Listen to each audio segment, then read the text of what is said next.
Hello everybody, here we are, game 4 of the 1992 Candidates match in Linares between Nigel Short and Anatoly Karpov. So far, the match has been an exciting affair. Game 1 was won by Anatoly Karpov with the white pieces after Nigel Short essayed the Budapest Gambit, which is rarely played. Game 2 was a draw, caro kann, where Short played his favorite advanced variation. And game 3 was exciting as Nigel Short switched openings once again with the black pieces and played a Queen's Gambit accepted, and actually missed several wins in an endgame where he was several pawns up, only to be led into a theoretically drawn rook and pawn ending by Karpov, who put up a tenacious defense. Um, in spite of all of that, and not able to come away with a victory, uh, one could tell by observing the games that Nigel is, pretty much outplaying Karpov, although Karpov did score a win in the first game. Um, Ever since then, Nigel is the one with the pressure, regardless of the type of position, whether it's a tactical position or a quiet position. Nigel has been the one kind of dictating the issue, and it seems that Nigel would just have to, tighten up his technique as far as converting these advantages. So here we are in game 4. Nigel Short has the white pieces, and Anatoly Karpov opened up again with the caro kann defense.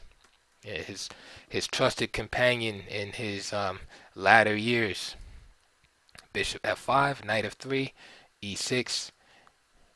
Again, we have Short employing his own variation.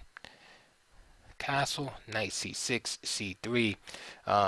Just a quick word about this position. It resembles French defense advanced variation very much, except that Black has gotten his bishop outside of the pawn chain, which can be viewed as an improvement.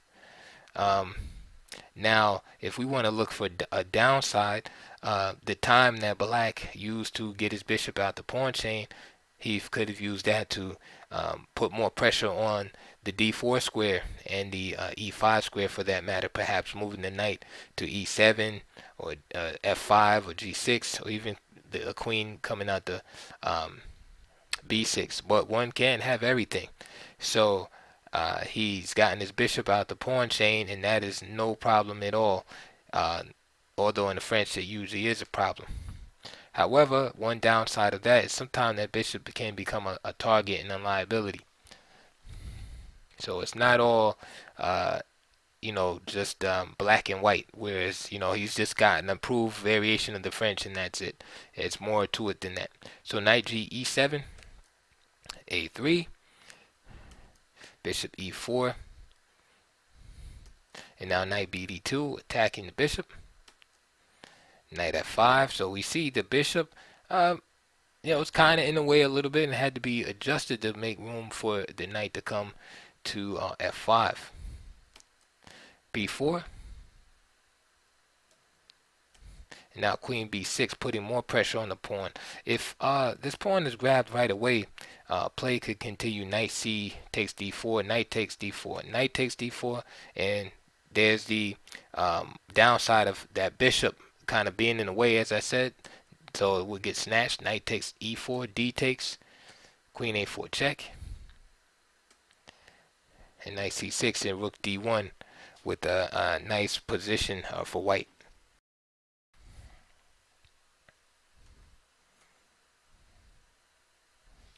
If queen d7 instead of knight c6, this would just end in horror, as after king d7, this poor knight would get pinned after rook d1. So back to the game. Queen b6 was played to put more pressure on the pawn and now actually threaten to capture it. Bishop e2, bishop e7, rook e1, rook d8, and now bishop f1. So again, in this type of position, Um, there's a lot of maneuvering that goes along since the center is totally blocked. But what Nigel um, gets to do is play around with his pieces. The These type of variations where the center is blocked and such usually helps one to keep pieces on the board and avoid a lot of exchanges. It's more difficult to exchange as the pieces aren't in that much contact with each other. And this favors a player like Nigel, who is again, um, trying to play in a dynamic and tactical fashion. He wants to keep the pieces on, whereas Karpov wants to trade off, but it's harder for him to do that with the with these advanced variations. A5, and there goes the bishop. Knight takes e4, d takes e4, rook takes e4. And that's what I say. Sometimes you must question whether it was better for the bishop to be outside of the pawn chain or not. So Karpov gets basically the B pawn for the E pawn. So to me, this favors white because now white has the pawn preponderance in the center, and black has this outside passer on the B file, but his piece is in front of it, and that pawn's not going to be going anywhere for a while. Whereas white's center is a bit more mobile now that bishop is gone. Rook B1, Queen A5, and now H4, just starting and summoning a king side attack. Normally, one of the old sayings is that you should tend to play where you have more space, and one of the indicators often of where you have more space at is by looking at the top of the pawn chain and see what direction that's pointing in. Here you see it's pointing over toward the king side, and that's the general guideline to where white should be playing. Castles, bishop d3. Often moves like g4 get played here, kicking the knight on f5 out. Rook d7. Rook f4, threatening bishop takes f5. g6. So this provokes Karpov to weaken his king side a little bit, and he has to be careful because his dark square bishop is absent from being around the king, since it's over on b4, and so he has to be careful. H5 and bishop e7, so his instinct is starting to kick in, so he brings that dark square bishop back, and the e7 bishop is very important in these type of positions for black. The dark square bishop, I'm sorry, because on e7 is usually a very good defensive piece. Because many combinations start with the knight coming to g5, or after say bishop takes h7 or g6, the knight comes to g5, and usually that bishop on e7 is a good piece to have defensively. H takes g6, H takes g6. And now bishop e4 from Nigel. Knight g7 from Karpov. Rook g4. Rook fd8. So Karpov is just playing very positionally, just trying to put maximum pressure on the d4 pawn. And Nigel is trying to checkmate Karpov. Knight f5. This stops the queen from coming in, of course, to a h6, and there's more pressure placed on the d pawn. Bishop c3, hitting the queen. Queen c7. Queen b2 from Nigel. And now Karpov snatches off the pawn. Knight f takes d4, knight d4, and now here's a moment of truth right here. Here, Karpov played rook takes d4 and gave up the exchange. Now you might ask, why did he do that? He was under the impression that if he played knight takes d4, he was worried about this move, bishop takes g6, which Nigel probably, no doubt, had in mind.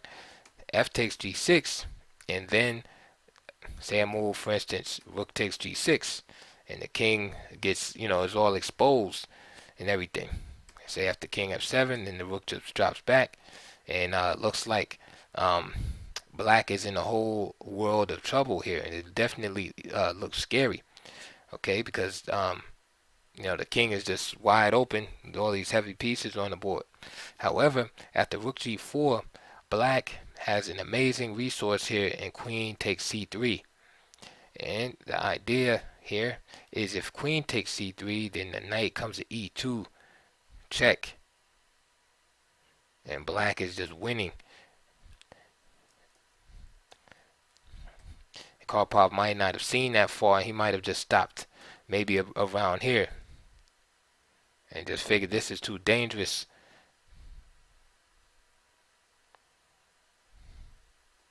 So after bishop takes g6, f takes g6, and perhaps if just bishop takes g4,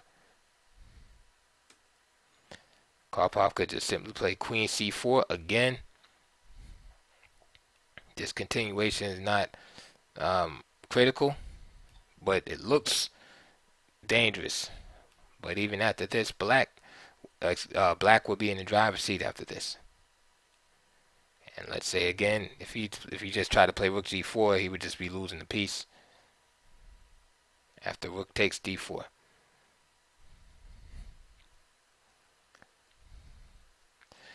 So what I'm saying is that Karpov had to find this move and play knight d4 instead, and allow this combination over the board and basically refute the combination.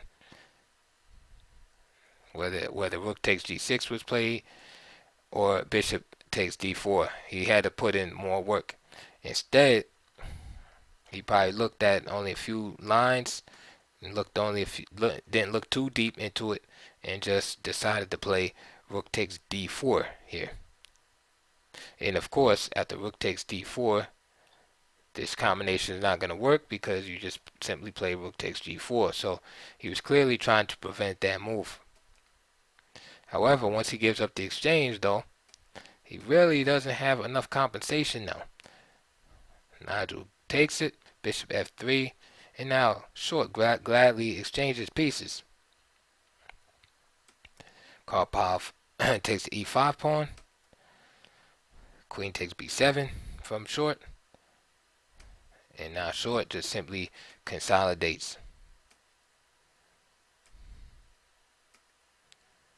Again, Short is now the one offering the exchange of queens, being up the exchange. Possibly better here is just to snatch the bishop, ruin black's pawn structure. Knight takes f3. Of course, not queen takes f3 because the rook would fall on b1. Okay, so definitely not queen takes b3. So f3, I'm sorry. So forced is g takes f3, and then perhaps queen d1. Queen d2, keeping the queens on the board. But this is definitely, definitely has more prospects of holding than the game continuation. So after queen e4, queen c3 was played. Bishop e2, king g7, g3. And Nigel is just consolidating here. He's going to make sure his king is tucked away. And Fianchetto put the bishop, on the light squares. Make sure everything is protected.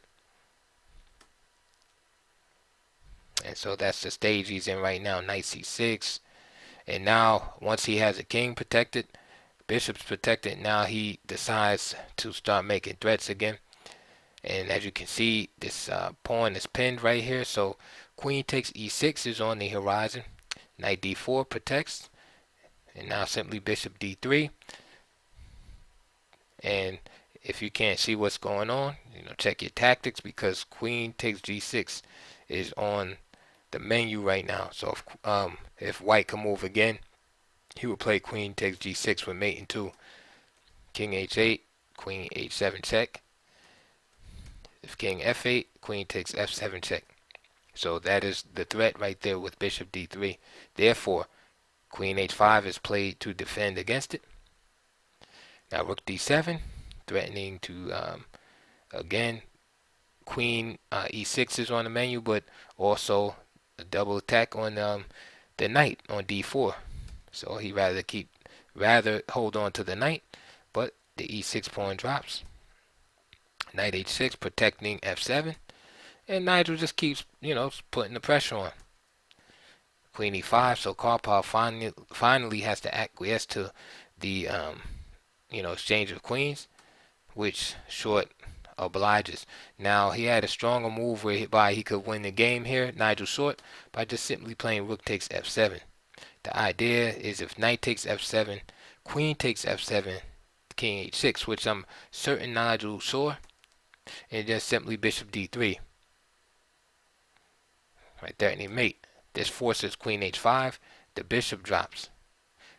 So, but after this, Nigel probably saw this move, and king h3, and figured, well, why do that? Now this is the part that's hard to see from the beginning, and that's that it's going to be mate in 3. After queen h8, king g5, f4, king f5, and queen e5 check. I'm almost certain that he saw up to there, but he probably saw up to about here, and then was like, well, I'm just up a pawn, but didn't see the rest of it, or else I'm sure that he would have played that. Again, if just king h8, then simply rook takes f6. So anyway, he rejected that move and played queen takes e5, which is winning also. There's no compensation for for black being in exchange down. So now the king comes out boldly, not having to worry about nothing, and Nigel just starts taking space on the king side.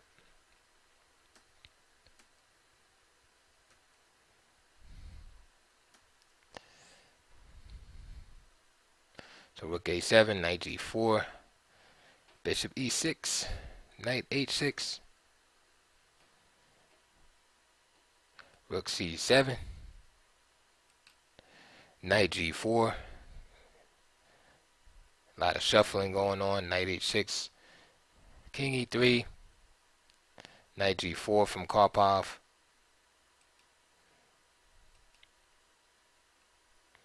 And the players played along for a few more moves. And of course, Nigel's just clearly winning here. And let me just go a little faster. And now mating net is set up. Now the pawns drop.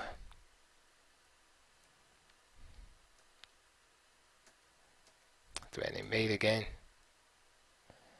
And now rook d7. And the idea now is once the let me just insert enter a variation here. The idea is that after rook d7, let's say bishop comes to f4, just for example's sake, then this move bishop c6 is very strong, threatening all kind of discoveries. Then let's say the king does the natural thing, then rook f7, picking up the bishop here, of course, at the king g8. So good game by Nigel. Just keeping the pressure on. This was the critical position right here. Karpov has to play knight takes d4, but Nigel had him, worried about this combination here on g6, and like they say, pressure burst pipes, and that's what happened. Instead of taking with the knight, he felt compelled to give up the exchange, and so a well-deserved win by Nigel after missing a win in game 3. So again, Nigel is just putting his type of play on the match. Like I said, even though he lost the first game, it was still the type of kind of like wild, positions that he wants. And so that says a lot about his preparation and match strategy.